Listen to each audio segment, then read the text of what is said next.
Hi, welcome to the channel. So today we are going to be building a password generator using Python. A password is a credential with which you can access a system, basically to show that you have authorized access to a system to use the services they provide and all that. So a password must not be weak. It mustn't be weak because it's a means of identification. It has to be long and it has to be complex. Most password generators online or the platforms where you have to sign up with a username and a password, for example, they will require that you have your password has to be 16 characters long, and it must contain a lowercase character, an uppercase character, then it must contain a digit. A digit is between 0 to 9, then it must contain a special character, greater than, less than, percentage, and all that. So in this video, I'm going to be putting us through how we can create a strong password generator using Python. So yeah, let's get into it.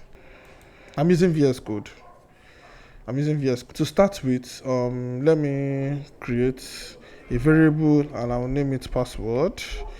Then it will be an empty string. Okay. So now, if I should come here to print password, so let me try to print password. So you see that it's an empty string I have over here. You can see this is where the output is supposed to be. If my password were whatsoever, just type in it. Let's see. If my password were just random letters, you can see the password I have here, but this is not cool. This is not cool. So basically, we are going to be creating a password generator. Python will be doing the generating everything. All we have to do is to just click this play button over here or run the Python code and it will just generate the password for us. So the first thing we want to do is to import a library called random. Okay, so now this random library is what is going to be doing most of the job. So the work of the random library is to give us random integers, a random character out of a set, and all that. So don't forget the constraint that we have is that the password must be 16 characters long. It must have an uppercase character, a lowercase character, a digit, and it must contain a special character as well. So out of 16 characters, so 4 of them, we have a constraint on 4 of them, then the remaining 12 characters, we can generate it anyhow we want. So the first thing we want to do is to create a set of possible characters. So I created it in a particular place because I don't want this video to be long unnecessarily because they are quite much. So here are they. So these are the characters over here. Let me increase this. So you can see what I have over here. These are the digits that we have. So any digit that your password will contain will be one of all these characters over here. So, and you can see the lowercase characters, you can see the uppercase characters, and we have the symbols as well. We have the symbols too. So the first thing we want to do is to generate the compulsory characters. Let me put it that way. Generating the compulsory characters. Now, don't forget, we have to generate an uppercase character, a lowercase character, a digit, and a special character. So all we have to do is to let me return this back to being an empty string. So the first thing I want to do, let me label my code properly. I hate to code like a barbarian because I'm not one.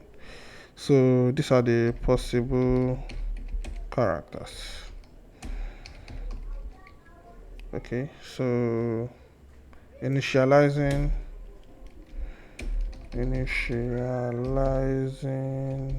the output string. Okay, so what I'm doing here is that I'm generating the compulsory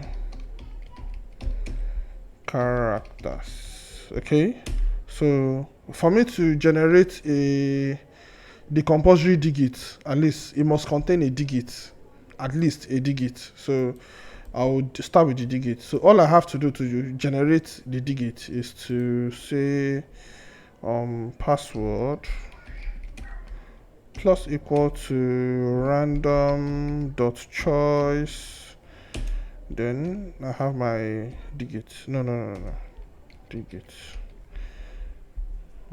Okay, it's uppercase.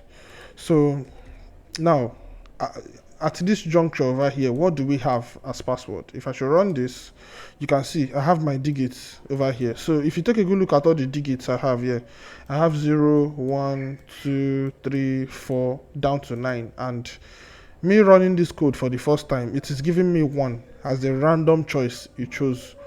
So let me run it again. You can see I have 5. If I should run it again, I have 6. Run it again, you can see I have 4 different choices. So after the digit, let me generate for the uppercase, the lowercase, and the special character. Then I'll run it again. So the uppercase, the lowercase, and the special character. So this is the lowercase. This should be lowercase, or just say lowercase. Okay, so copy this and bring it here. Then for the uppercase, copy this and bring it here. Then for the symbols, copy this and bring it here.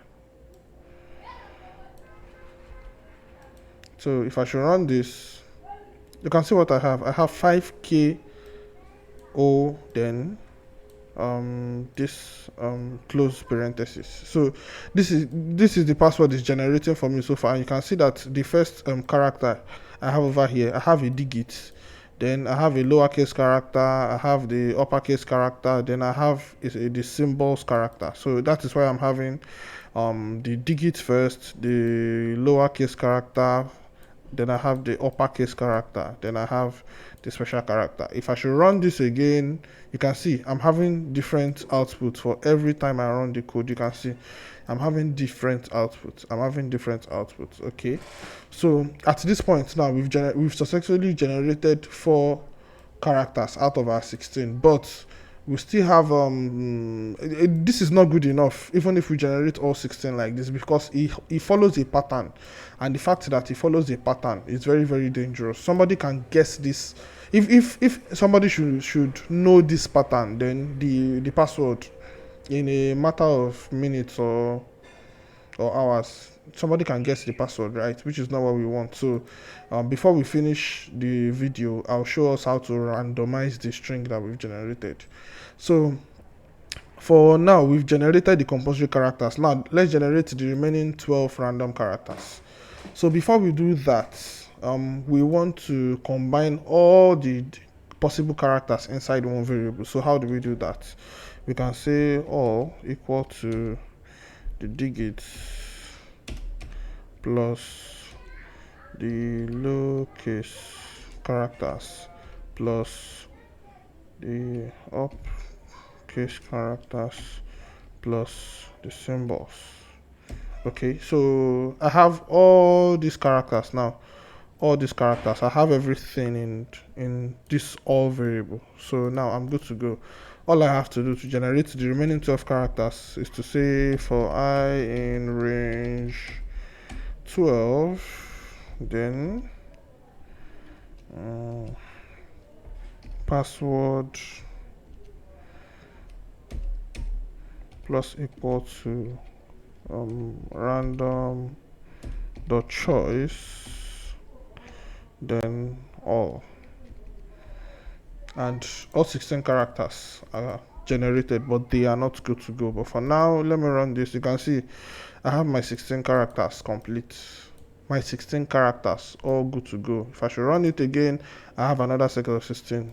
If I run it again, I have another set of 16. But the catch over here now is that you can see that the first 4 characters follow a particular pattern. The remaining 12 doesn't follow any pattern.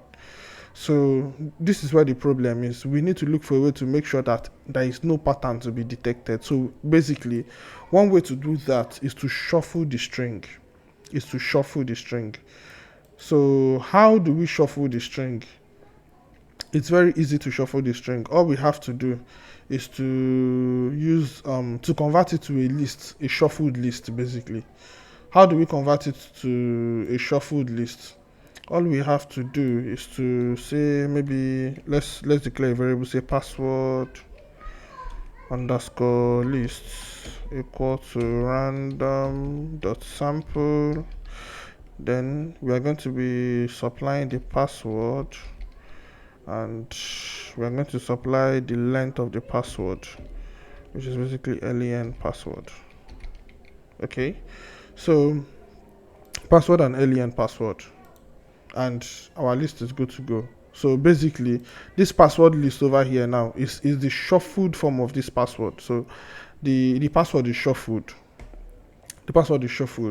but it is going to be returning a list. Now we have to convert it back to a string. Let me show you what I mean by a list. Let me show the output. Okay, so if I should run this, you can see that you can see now it is not following any pattern in particular.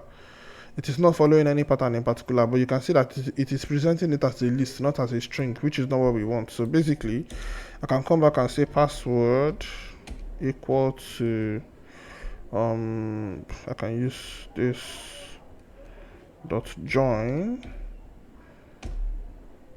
password list. So if I should come back here to return my password instead of the password list, run it, and boom, your password is good to go. No particular pattern. If I come back here, you can see the issue that we had then is because these 4 lines of code is generating a particular pattern. The digit comes first, the lowercase, the uppercase, then the symbols. But if you take a good look at this password over here, I have the lowercase first, then I have the uppercase, I have 2 digits, I have another lowercase, I have an uppercase, and you can see no pattern in particular. If I should come here and I run this code again, you can see no pattern in particular. I run it again, you can see no pattern in this case. Now I have a special character here and I have a special character at the end. In this case I'm having a lowercase character as the last character. So you can see that generating a strong password, it's not rocket science. Let me put it that way. That will be all for this video. Thank you very much. Don't forget to like and subscribe to the channel, so every time we post interesting content like this you get notified. So thank you very much, and I'll see you in the next video. Bye for now.